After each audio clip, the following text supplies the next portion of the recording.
Mettez pause, cherchez vous-même la solution avant de regarder la correction. Bonne vidéo.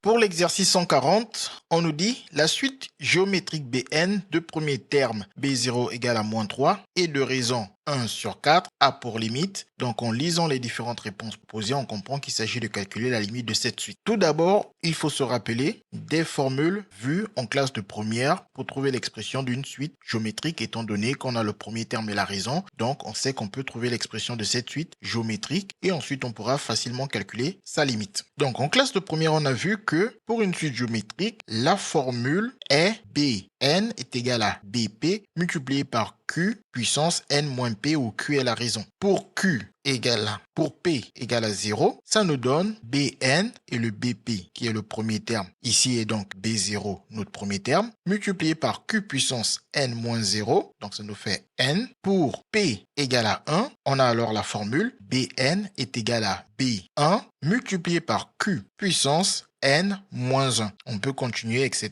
etc. Mais ici, on n'a pas besoin d'aller plus loin, étant donné que nous, dans l'énoncé, le premier terme, c'est B0. Si le premier terme avait été B1, on aurait utilisé cette formule. Mais comme le premier terme est B0, on va plutôt utiliser celle-ci. Donc, j'encadre ici la formule que nous allons utiliser. Donc, en utilisant cette formule, je remplace B0 par moins 3 et Q par 1 quart, ce qui me fait que Bn est donc égal à moins 3 fois 1 quart puissance n. Pour calculer cette limite, il faut bien connaître les résultats de limite pour Q puissance n. Limite de Q puissance n est égale à plus l'infini si Q est strictement plus grand que 1. Limite de Q puissance n est égale à 0 si Q est strictement compris entre moins 1 et 1. Limite de Q puissance n n'existe pas si Q est inférieur ou égal à moins 1. Et pour le cas Q égale à 1, il est trivial. 1 puissance n, ça vaut 1, donc c'est une constante. La limite, c'est 1. Nous, ici, le 1 quart est dans le cas où Q est compris entre moins 1 et 1. Car on sait très bien que 1 quart est compris entre moins 1 et 1. Donc la limite de 1 quart puissance n vaut 0 car 1 quart est compris entre moins 1 et 1. Et en multipliant par 3, par moins 3, on a alors le 1 quart puissance n qui nous donne 0 et le moins 3 qui reste moins 3, ça fait donc moins 3 fois 0, la limite c'est donc 0. Et comme cette expression n'est rien d'autre que Bn, on est en train de dire que la limite de Bn c'est alors 0 lorsque n tend vers plus infini. Puis on regarde parmi les réponses proposées et on voit que la bonne réponse est la réponse B.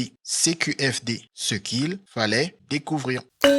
Les mathématiques, ce n'est pas juste la mémorisation de l'application de cours.